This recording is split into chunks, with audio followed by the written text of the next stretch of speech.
Jameson, and in this video we're going to add our handles to the door as well as show you some of the adjustments that you might need to make. The first thing we need to do is set the snubbers in the right position. The snubbers are going to fit inside this hole when the door is closed. There's 2 snubbers per slab. Once positioned just right, use your hex key to tighten the snubbers.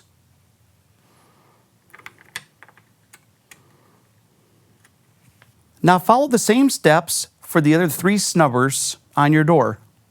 The first handle set I'm going to install is for the inactive door. You'll have 1 box for the active and 1 for the inactive slab. I'm going to start with the fixed handle on the interior back plate. Here's our back plate for the interior, and here's the back plate for the exterior. We'll attach the fixed handle using the hex screw.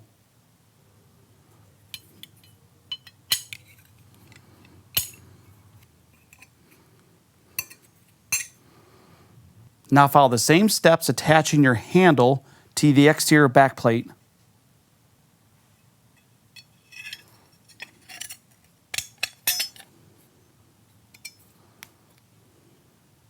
Depending on the back plate, you might need the 2-inch or the 3-inch.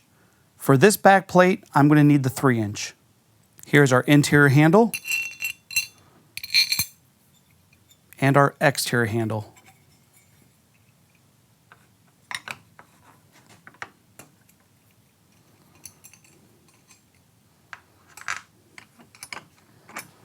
Be sure to hand tighten your screws to prevent damage to the back plate. Now it's time to install the handles on the active slab. We have all of our levers, our thumb turn, and the backing plates. Following the instructions that's provided in every box of hardware, you'll locate the bag of hardware that will include your different size screws and all the O-rings. The first step is to place the O-ring over the nylon bushing, and the other O-ring is going to go around your handle like so. The next step is to apply the gasket to the inside of your exterior and interior backing plates. Ensure the gaskets are pressed firmly to the back plate for a good seal.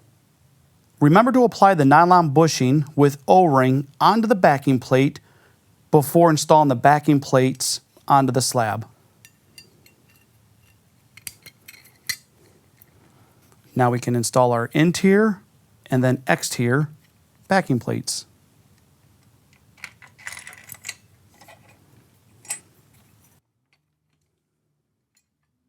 Remember not to over-tighten the screws yet. We need these screws left loose, and then we'll retighten them later. Now it's time to insert the 2-piece handle shaft. The 2 pieces must align just right where it creates a little triangle. That triangle will face the same direction as the set screw. Once inserted all the way, tighten the set screw until it's flush with the handle. We're now going to insert the 2-piece handle shaft that's attached to the handle into the door, and then slide our interior handle onto the 2-piece shaft.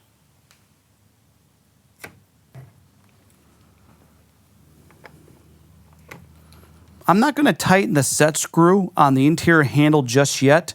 I'm going to have it just snug to hold it onto the 2-piece handle shaft. Now it's time to install the key cylinder into the handle. Insert the key cylinder from the interior.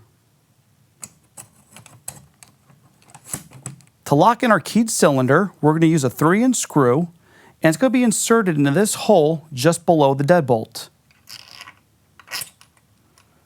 The key cylinder has to be pressed all the way in for the screw to catch. Once inserted just right, you'll be able to tighten your screw. Now it's time to hand tighten our back plate screws. Hand tighten to prevent damage to the back plate.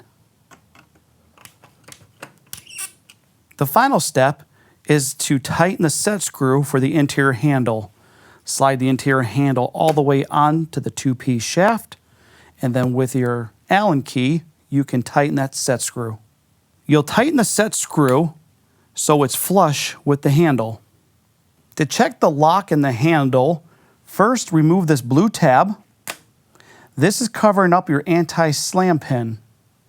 The anti-slam pin must be pressed in, You'll raise your handle upward to engage the 2-point lock, and now you can engage your deadbolt. This lever on the inactive door is going to throw a bolt in the top and the bottom to keep it stationary. If you're having problems where the bottom bolt is bottoming out, you must drill into the concrete to give it the clearance.